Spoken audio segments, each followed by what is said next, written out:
My name is Bill Koch. I'm the executive director and one of four partners for the Quick Trip Tour of America's Dairyland. Two of my other partners, Liking Moy and Andrew Fry, are both on this call as well. And we talked a little bit about Allie Horner, and we are very, very happy to have the likes of Eric Hill, who is founder, director extraordinaire, bike racer for Project Echelon. I'll let him introduce himself here in a second. And Brian Davis, who is another high-level competitor, maybe not on the pro level at this point, but certainly on the master side of things. But he also has really lots of fun filming bike races and talking through things and stuff like that. So the two of them have been collaborating on some course talks, and we thought we'd have this day where you could ask some basic questions on race talk, some of the things you get ready for. I don't know what level of what category license you might hold, but we can figure that out as the conversation goes on. So without any further ado, I'll let Eric sort of take it from here. Awesome. Yeah. Thanks, Bill. So Tour of America's Dairyland, near and dear to me. I am a Wisconsin native. Kind of grew up watching and racing Super Week races. And when Super Week went away, thankfully, Tour of America's Dairyland stepped right into that place and took that role here in Wisconsin. And so we continue to have a very rich tradition of racing that I'm extremely grateful for. And that really helped me to launch my trajectory into racing professionally for the last 15 years. And so that has also led me to starting my own team, as Bill alluded to, Project Echelon. In 2022, we are the winningest team in North America. We are a UCI continental team that races abroad in Europe, South America, Canada, and then across the US. This year, we've won major races like Redlands Bicycle Classic and stages and the overall of that. Stages of the Tour of the Gila in the green jersey there. Stages in third place at the recent Joe Martin stage race. And then some of the top criteriums in the country as well. And so we always make a point to come in and race at Tour of America's Dairyland. One, because a number of our partners are here. Two, because we want to commit to promoters that are committed to growing the community. And Toad is one of those organizations and one of those races that you get 10 days of racing in a row. There's very few places and opportunities globally for riders of all categories, let alone even professionals, to be able to have that experience. And what you can learn in 10 days of racing is incredible. I've seen riders come in and they are people that I avoid on day one. And it's like, holy smokes, that guy's got to learn how to turn his bike. To at the end, they're seeing things, they're picking the right line, they're attacking off the front. And it's just because that repetition of day after day after day, you can't replicate that anywhere else. And that's one of the reasons this is a special event and one that I think individuals like you all, I'm glad you're here, because you can't get that type of experience and value anywhere else.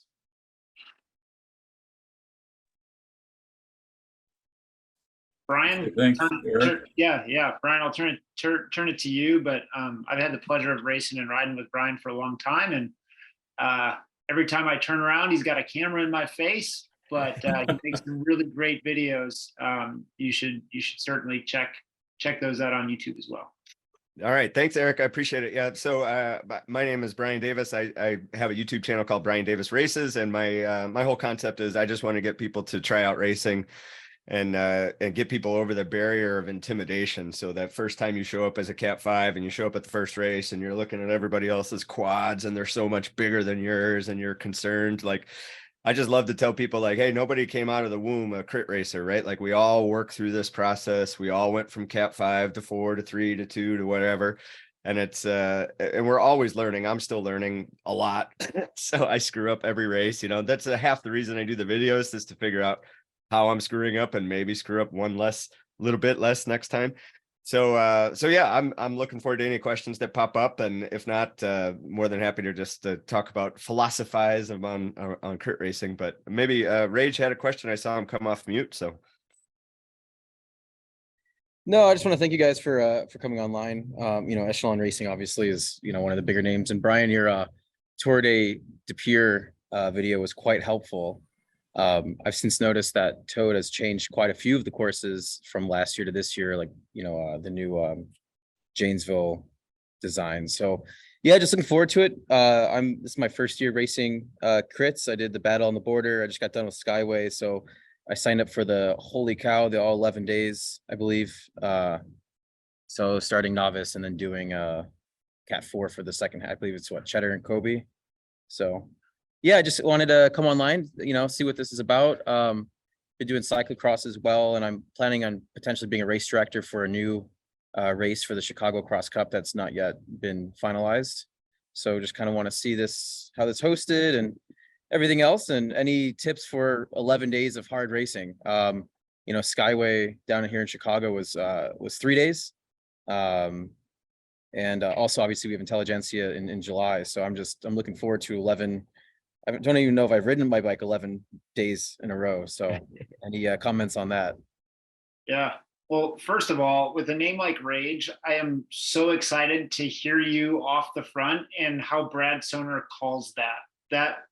I will attack on the downhill at Janesville day one. How about that? That'll be a delight. I look forward to that. For sure. 2, 10, 11 days of racing. I think the biggest thing is 1, treating your body right and making sure that you're paying attention to the little things, right? Like that means getting up and trying to do a morning spin, even if it's 15 to 20 minutes, taking the time to do stretching. And if you're somebody that does like band activation work, not letting yourself slip from those little routines that help you to stay fit and nimble, in your normal training routine. It's really easy to get lazy on that stuff, but after 11 days, it will catch up with you. Another piece is really looking at your nutrition and your hydration, like knowing that if we have a really hot day on a Wednesday and you did a crap job of hydrating before, during, and after, like your next 3 days are going to suck. And so you're not drinking for that day, you're actually drinking for the next 2 to 3 days. Same with your eating, right? Like through the course of Toad, the number of grocery trips that we make is exponential to what we would anticipate. And it's the same with stage racing. You think you bought enough food and then your metabolism kicks in and you realize like instead of 1 bowl of cereal, you're eating 5 a day. And that's not, you overeating or whatever. That's literally your body telling you, hey, you're putting on a massive amount of energy and we need this energy in order to be successful day over day over day. And that's even going to continue after the racing is over. You're going to feel that same way for a week. And so, really listening to that, making sure you got your macro and micronutrients down. And maybe you're not somebody that weighs your food and all of that, but, just look at your plate. Is my plate colorful? Are there calories there? Are there carbs there? And am I feeling satisfied or am I feeling ravaging hungry at night? And, as long as you're kind of checking those boxes, you're going to be setting yourself up for success down the road there. And then the other piece This is a real interesting idea. Yeah, like it's about a character, the main character of the book. kind of what Brian was speaking to earlier.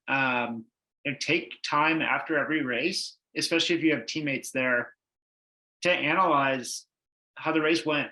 Where were you when the brake moved? Which corner were you really struggling with and why? And maybe just pick 1 or 2 things that you're going to commit to improving on for the next 2 or 3 days, and then start locking that in and then focus on the next thing. But so often, like, we look at, the race and we look at it from a 30,000 foot view, and we don't just pick one critique that we want to work on, and then we don't work on any of it. And we just continue to make the same mistakes over and over again. And this is that perfect opportunity to be like, I'm not taking the apex. I'm not setting up for the corner the right way. I'm not unweighting, on my bike to make sure I got maximum traction so I can take the corner at full speed. So I have to grab brake every time, whatever it is. Start nitpicking that, ask people around you. Everybody else is there to learn as well. So don't be afraid to ask. Yeah, I think I'll add a couple things there. For me, for like nutrition wise, I really focus on getting, I always say 1 carb a minute it's the minimum, but it's the easiest thing to lock into your brain. So when you're racing each day, make sure if you're racing 45 minutes, make sure you're getting 45 carbs, either right at the beginning at the start line, like at the start line, get a goo that some of those goos have elevated levels of carbs. So if your stomach can take it, I would encourage you to test it out before there's still time to test that out. So if you're getting that nutrition ahead of the race, during the race, and after the race, it makes, like Eric said, the next day's race much simpler. And then also I've learned over the years to be kind to myself, to try to find one positive thing, at least one positive thing that I did in the race, even if everything didn't go like I thought it was going to go, or I had a poor result. There's almost always one thing that I'm happy that I did. Either I went for a preem and had a good sprint, or I closed a gap, or I did whatever I did, but find something to be positive about. And then the other thing that's maybe a little bit of a hidden thing, because I've raced the 11 days before, and what I found was really interesting was the camaraderie of the core group of guys that have decided, or girls that have decided to do the 11-day. There's there's going to be people jumping in and out of races or whatever else, but there's going to be a core group of people that committed to the whole thing, and the relationships you develop with those groups is really, really fun. It's just awesome, and you can't replicate it any other way. Like Eric was saying, 11 days of racing, there's nothing else like it. It's just, there's little hidden gem like that I just adore. And actually, we were just talking about it, the race I was at 2 weeks ago, the Cat Masters 3-4 field at Toad from X amount of years ago. And there was like 6 of us that all bonded really well, and we're all still friends and follow each other on Strava and all that stuff. And it's motivating to go race, because you know that those guys are going to be there regardless of how you do. So that was my take. Great. Thanks, guys. Yeah.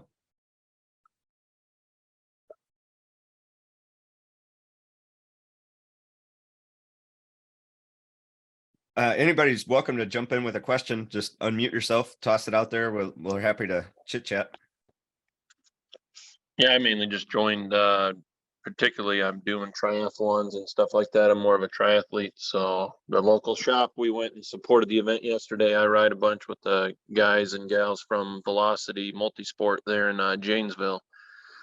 And so last year they were like, hey, it'd be fun to get a group of us together. So I coming in the novice group. So you guys are talking about stuff way over my head and going crazy and whatnot. But I mean, I'm not sure what to expect. They informed me last week that I'm going to have to take off the arrows, which I guess are a crutch for us triathletes, getting down in that. But I'll take those off and just go out to and enjoy. And, nutrition and stuff like that you were talking is pretty big in triathlons as well. So dialed in there. But I guess if you guys just have like any, besides the basics of having fun and just go out and have a good time, but like somebody that's never won a crit or any bike events, besides triathlons, any like tips or tricks or pointers or things to watch out for or look out for? Because from the sound of it, it's just 30 minutes all out kind of thing. Is that what I'm getting into? And, just go as hard as you can for 30 minutes, or any tactics or things that should be trying?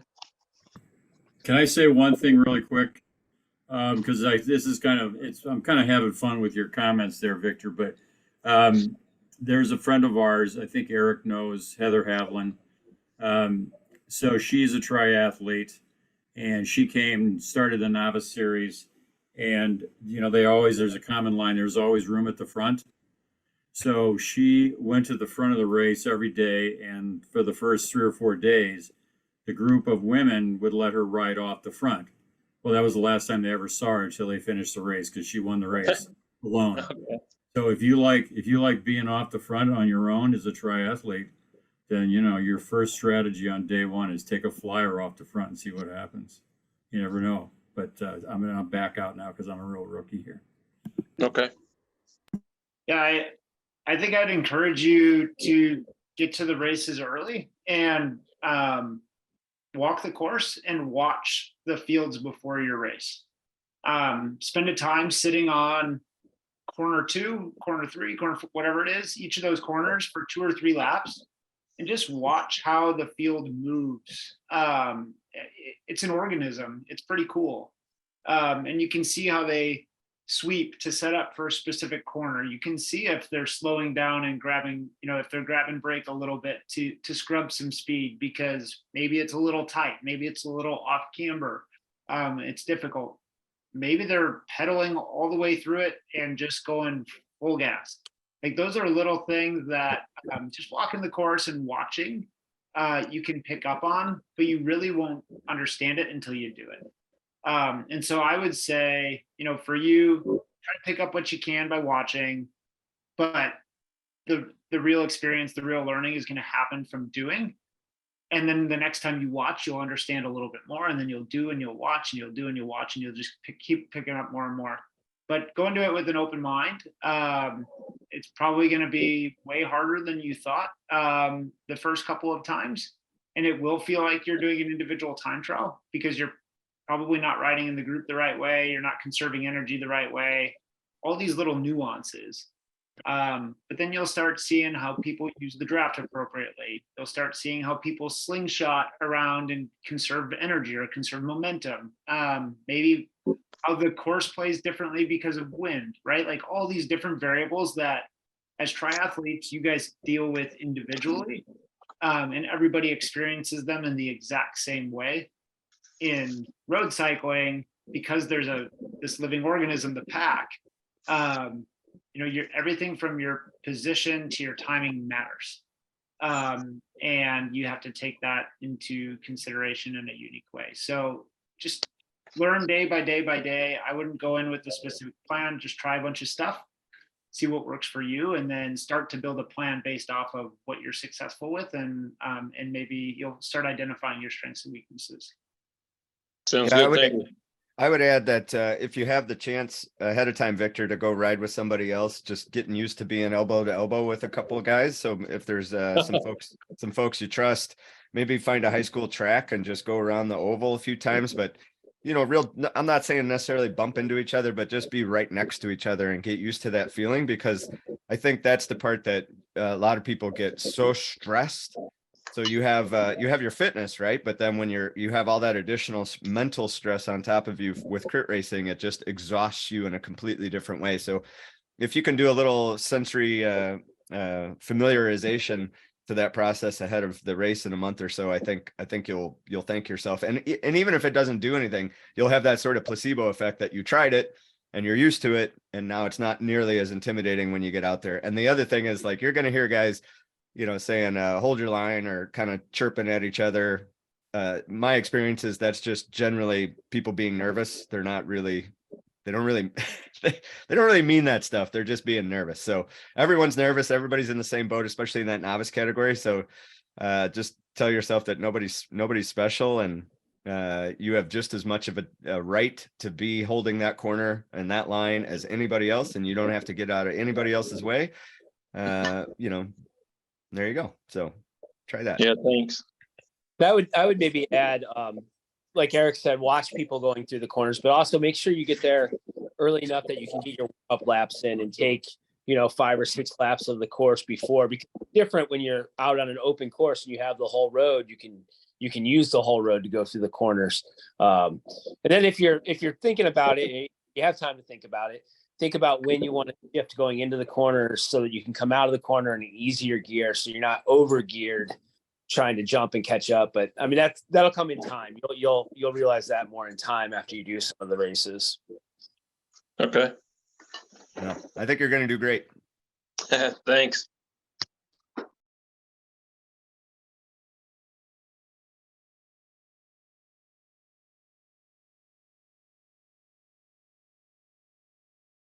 Keith, Brandon, Trevor, you guys got any questions?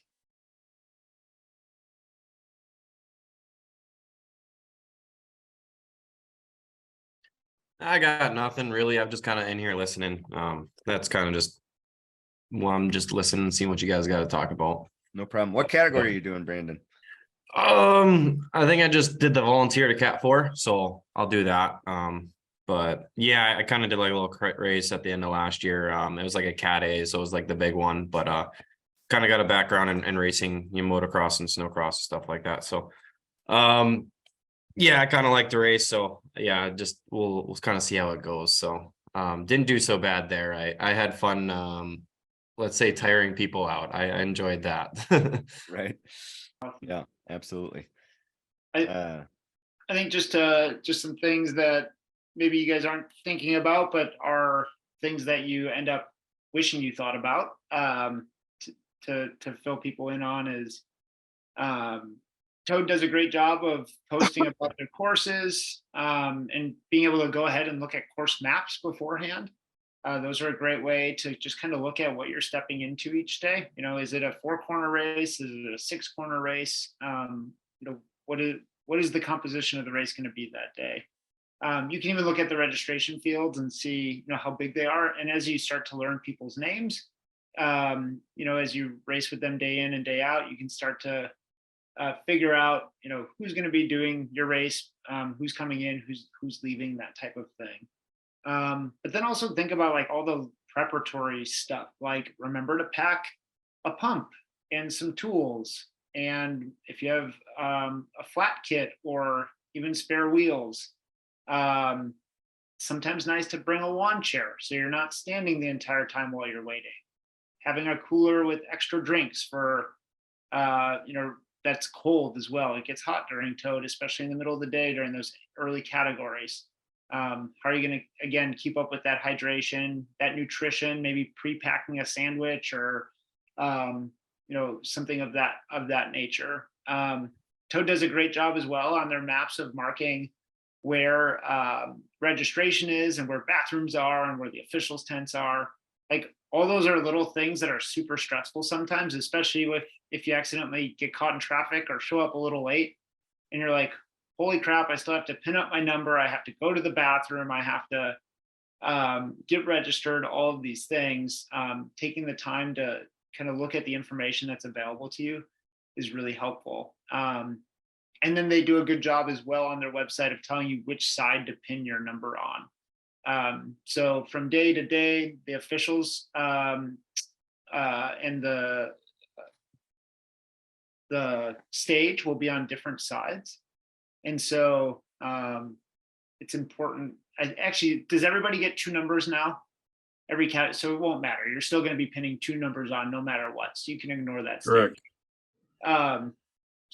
But making sure you even pin your numbers beforehand is really helpful. You can do it with a pillowcase. Zip your jersey up on a pillow, and use that so you can pin your numbers properly. They give you beautiful fabric numbers, so they stretch nice and they last from race to race. So they really make it easy. They make information accessible. I mean, it's kind of a lead the horse to water, and now you just got to drink it. Make sure you guys are accessing and utilizing that information to the best of your ability, because it's well put together and it makes life a lot less stressful from day to day of racing. I have a question. Where roughly every day, because with novice, it's the first race of the day for the first 5 days. How early is the course open for warm-ups and all that? Yeah, we try to have it ready to go 30 minutes beforehand, but there's definitely times when it's last minute. So we do ask that you could be on the course, but we ask that you're just cautious of the crew that's out setting up the fence and that kind of stuff, and just let them know that you're coming through. But generally 30 minutes before, you should be able to get on the course. But yeah, just be cautious that there'll be fence trucks out there. There'll be people out moving around, putting up signs and stuff like that. But yeah, you should be able to be out there 30 minutes ahead of time. I'm going to throw in chat a little checklist I use for Tour of America's Dairyland. So it's got bike prep, body care, pre-race, post-race, evening stuff.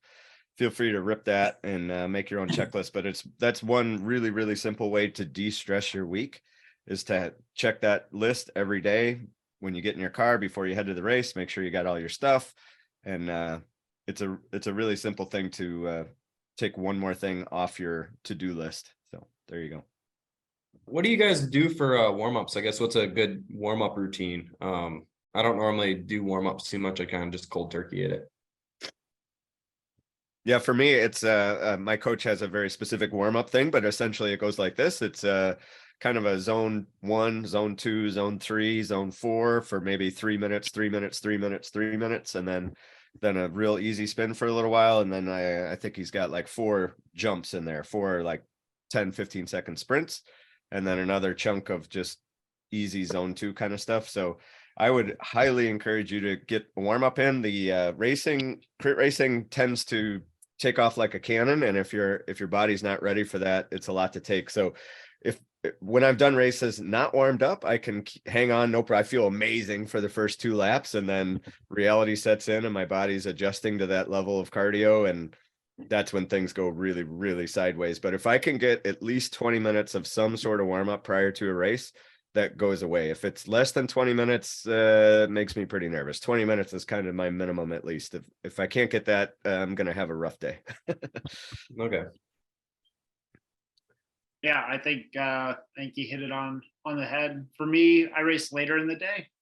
So typically I actually spin in the morning and then don't do quite as much warm up before the race. Our races are a little bit longer as well, so it's not quite as intense from the gun. And honestly, after 11 days, I get lazy with that stuff. Sometimes I shouldn't, but you do. You just prioritize sleep and eating over riding. But I think for those shorter races and a shorter duration of days, definitely getting that warm up in and getting your heart rate up and your muscles warm is really important. So having a protocol that works for you, and I think 20 minutes is a really that's kind of like that standard mark, like 20 minutes at a minimum. I wouldn't do any more than a half hour that's the equivalent of the duration of your races pretty much if you do a half hour warm up. So going more than that would be maybe a little much. And I think add to that a bit of a cool down too. Don't just hop off your bike when you're done. Do a little bit of a spin, 10, 15 minutes once you're done will help you out the next day too if you're doing day after day.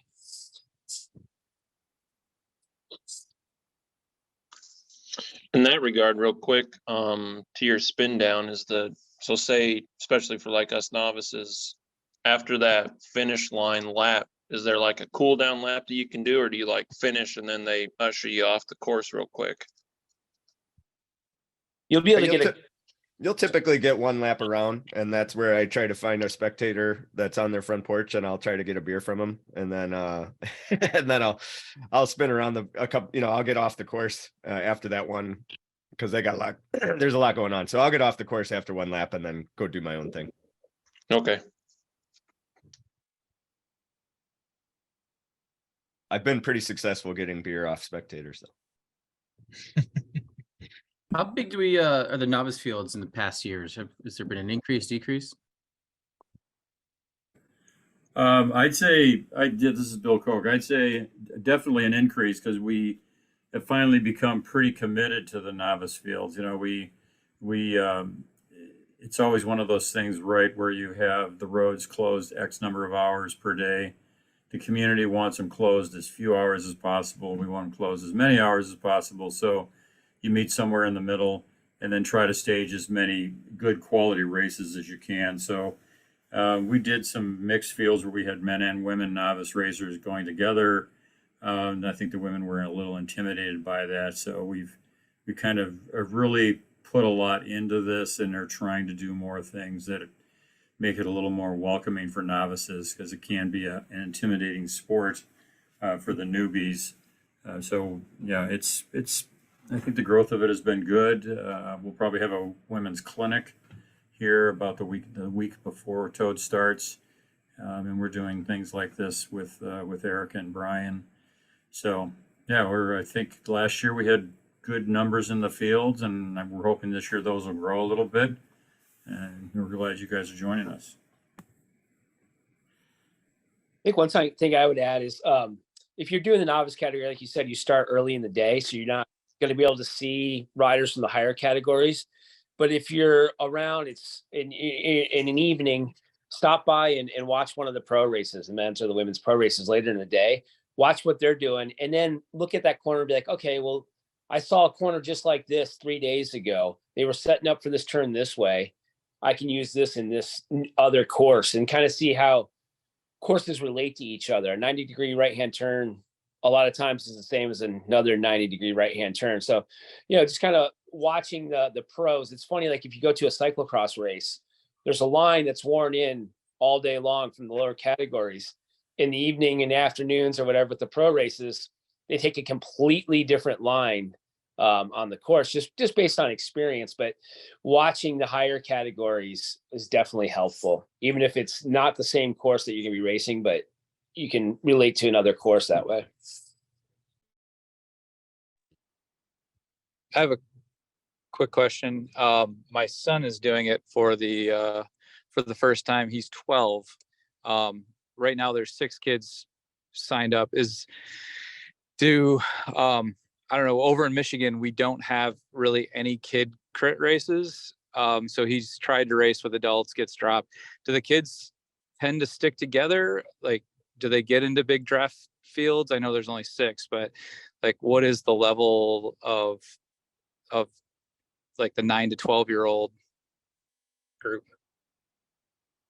Well, from my experience spectating those races, I would say they're pretty much going to split up. You'll probably see little groups of 2. So I would encourage, if it were my son, I would be encouraging him to, as if there's somebody even within his realm of where he's racing at that particular time on the course, to try to buddy up and stick with that person and work together and communicate a lot about, you pull this half of the course, I'll pull the second half of the course, and we'll work together and see how we go.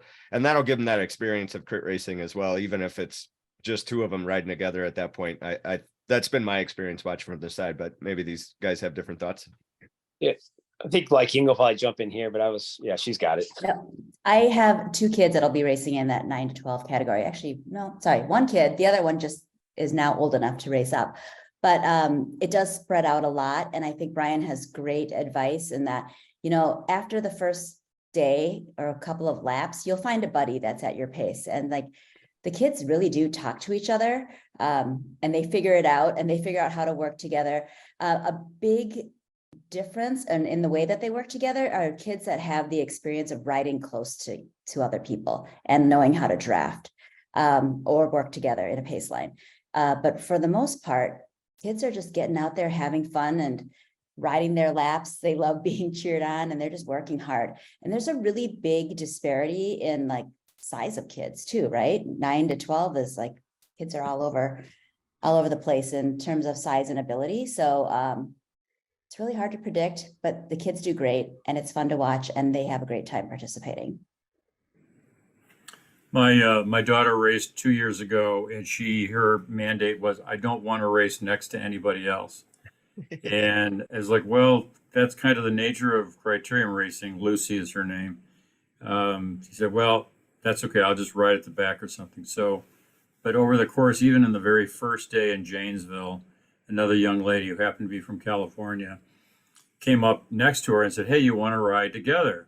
And so Lucy was a little intimidated, and she's like, well, I don't really know who she is and stuff like that. But she sort of rode next to each other, then they'd follow each other. And eventually over the next couple of days, they started talking to each other in the races, and they would help each other out.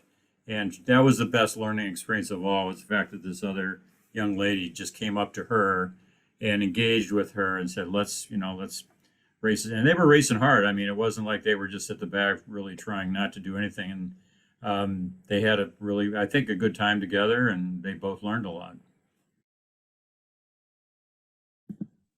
Awesome. Thanks. Yeah. He's really looking forward to it. He, like I said, he races a lot with the adults until he'll hold on to a lead lap with the adults for 2 laps, and then he'll get dropped once they, really start pushing 20s.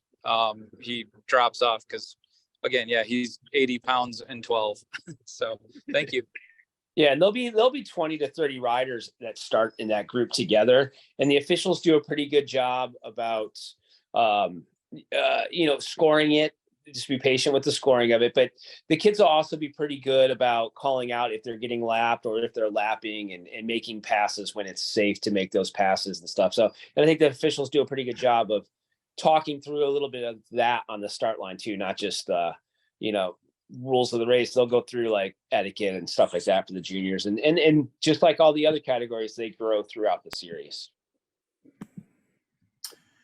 Hey, Eric and Brian, if anybody, I don't know if anybody's got other questions, but can you address, if, somebody asked today, we had a meeting and about a potential new venue, and someone said, do you race in the rain? I said, well, yes, we do race in the rain. So for some of the newer folks here on this call, any tips you might have if it's a rainy day and they decide they're going to go ahead and race? Is there anything they should prepare for any differently than any other day? Yeah. I think for me, racing in the rain is always that little bit of, it's, well, for everyone, there's some intimidation factor to that. But I think a lot of it is in your head. So I would encourage you to adopt a mindset of saying, I am really good in the rain, even if you have no evidence to back that up. But just say that you're really good in your head of racing in the rain, and you're not going to let that dissuade you from whatever you're trying to accomplish. And then like on the technical side, if you're running rim brakes on carbon wheels, which I am, definitely takes a minute to get used to kind of rubbing the brakes just a little bit to clear the water off before they grip. So that's, in my experience, that's the main thing, is just getting the braking down for the first couple laps. But then once you get the hang of it, you're good to go. The other thing I'll say is, for the love of God, please drop your tire pressure. So if you're normally, well, let's just talk about tire pressure real quick. Anyway, I was at a crit this last 2 weeks ago and somebody was at 100 PSI. And he's a little bit of a bigger guy, so that was like not terrible. But I said, I haven't been over 100 in probably the last 4 years, maybe 5 years. So mine, I typically ride at like 75 or 80. And then if it's raining, I'll drop that down to 65 or 72, somewhere in that range. And again, if it's just a confidence thing in your brain that you're running low pressure, you're going to get better grip. You're going to be happy with the lower tire pressure. That's for sure. Eric, what are your thoughts? Yeah, no, I think you hit on some key things. Tire technology has come a very, very, very long way. If you haven't put new tires on your bike in a long time, doing so before you race would be good. And spending money on tires is well worth it. Just the trust factor, the quality and of the engineering that goes into them. It's worth spending money on tires. Even just the risk of flats and the number of flats that you might get.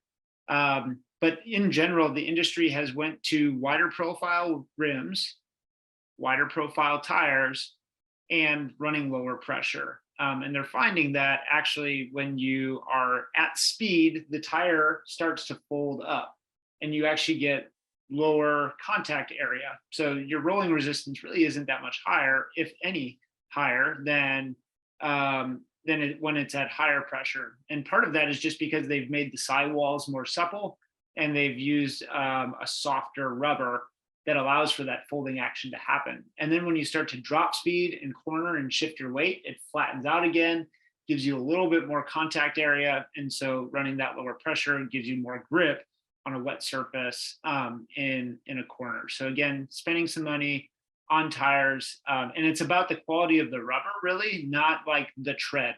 The tread, some of the fastest and grippiest tires out there have zero tread on them. So don't go like looking for tread. If you're really looking for something, like go to the GP 5000, Grand Prix 5000, or they have a 6000 now, which is incredible. Pirelli makes a really good tire. Go to your local shop, ask, they'll direct you to the right one. So I would definitely look for that. Lowering that tire pressure is great.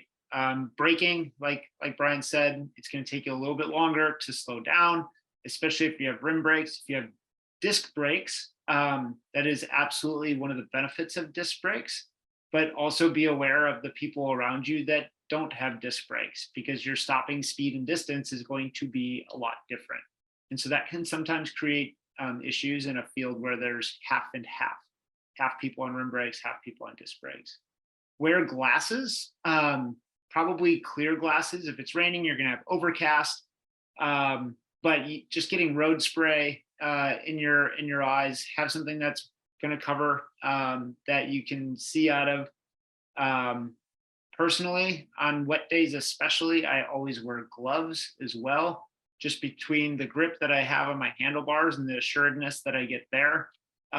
Wiping my glasses with my gloves is more successful than with my finger. And in the unfortunate scenario that you crash, keeping your hands safe. I wear gloves in all criteriums, but I wear gloves especially in wet criteriums. Just keeps your hands safe. Your hands are one of those things where, man, if you hurt your hands, it sucks. And wearing gloves is very helpful. I will say, don't be too afraid of crashing in the rain. Honestly, I hate talking about crashing with new riders, but if I had to pick any day of crashing, it would be in the rain. You slide instead of hit. It's not as terrible as it sounds. And so if you can get, like Brian said, if you can be confident, if you can get yourself on the course, you've already beat half the racers. Half of them are checked out already. Yep. So if you can go to the line confident saying, I got this, and figure it out along the way, you're already setting yourself up for success, because a lot of people, they'll get through those first 5 laps and that mental stress will get to them and they'll pull out. And you've already beat 5 people. Yeah, absolutely. I threw a tire pressure calculator in the chat. If you guys want to check that out, wet or dry, it's super helpful. It's very eye-opening to put your weight in there and your specs on your tire and everything else. It'll probably give you a much lower number than you think. And I highly encourage you to try it. So SRAM tells me I think this calculator tells me to be at like to be at 72 PSI. And I go up a little bit from there, but yeah, it's pretty eye-opening. So there you go. Hey, one last thing, if I do this some more and stuff, obviously for like triathlons, I'm running like a 58-62 on my rims. In like crit and road cycling, is that big of a difference or anything? Or do you guys not run the deep rims, like carbon stuff on those? Obviously we're not running discs on our rear, but that's a no-brainer. But like deep rims, thoughts? I'm curious what Eric's going to say here. I run Roval, like the equivalent of a 404, so whatever, 40 millimeter depth, and I find it to be a good all rounder. But I mean, it depends on what you call deep. I mean, triathletes will have as deep as 90 to 100 mil tires sometimes, or wheels sometimes. That's starting to get to a little too deep. Just one, if it's windy, 2, constantly having to bring those back to speed can be tiring. But I mean, I personally run either 60 mil or 80 mil wheels for criteriums. So if you're somewhere in that range, anywhere between 40 and 80, like that is a very reasonable and commonly used depth of wheel for these types of races. Okay, thanks.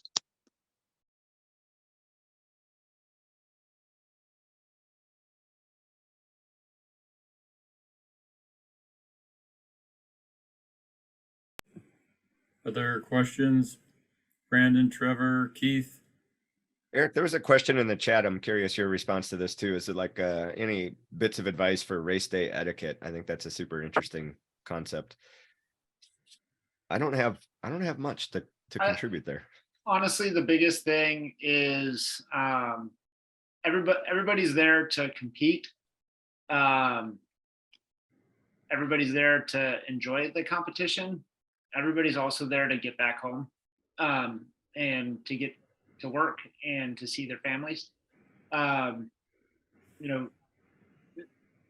Be kind to each other, be courteous. We're trying to grow this community. We're trying to help other people get as excited about it as we are.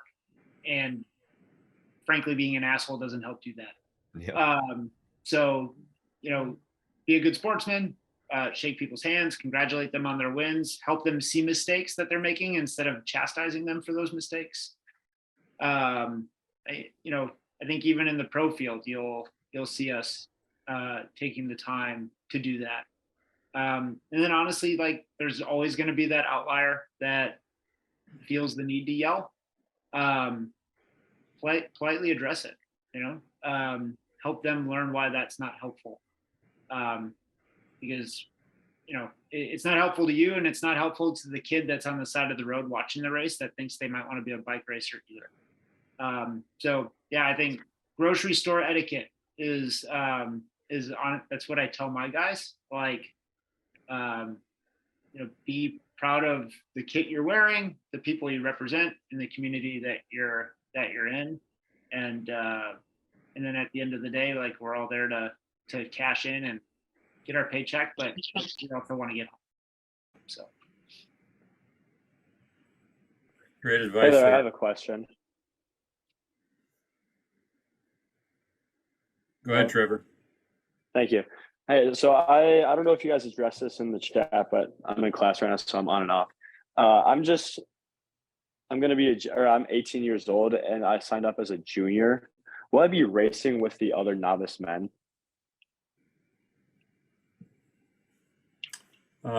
Yes. Well, you're a junior. You'll be. Are you racing as a junior then in the 12 to 18 Cat 4? There's a Cat 4. I don't think there's a novice juniors. So you can self upgrade to a 4 before you get to Toad. But you'll be racing with other 4 men. Cool. But you're scored separately. Got you. Yeah, that's helpful. Thank you. Yeah. I think too, just the same thing about the etiquette part of it is that the tips and things that you're getting here, and back to Brian's point earlier, that spending 4, 5, 6, some of you 11 days with a group of other people doing the same thing, you're going to become friends with some of them. And those are the ones that you can learn a lot from too, just by talking to each other before your races, after your races. A lot of times you'll end up doing cool down rides together. You might go over and have a chocolate milk and sit under the milk tent together. I mean, you see that happen all the time. So besides the experience on the bike, there's really a lot of rich opportunity to learn a lot and become friends with the folks before your race and after your race as well. I'll add one more thing to that too. There's a lot of people that put a lot of time into making the race happen, including volunteers and officials. They deserve that same style of etiquette. It's easy to get pissed off when an official makes the wrong call, or when a crossing guard doesn't let you cross the street to get to the start line or whatever. But I mean, they're there on their own time, and races like this don't happen without them. Same goes with like the community members. Some of them are thrilled to have us, and they would probably even pay to have us.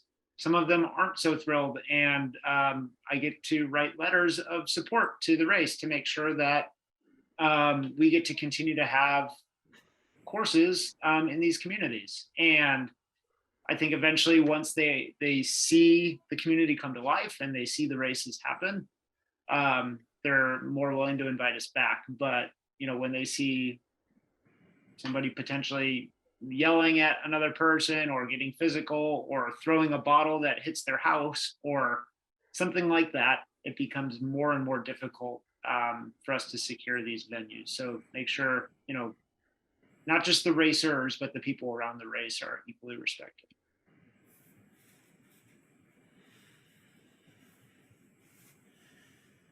Super. Any closing words? Anybody? Brian?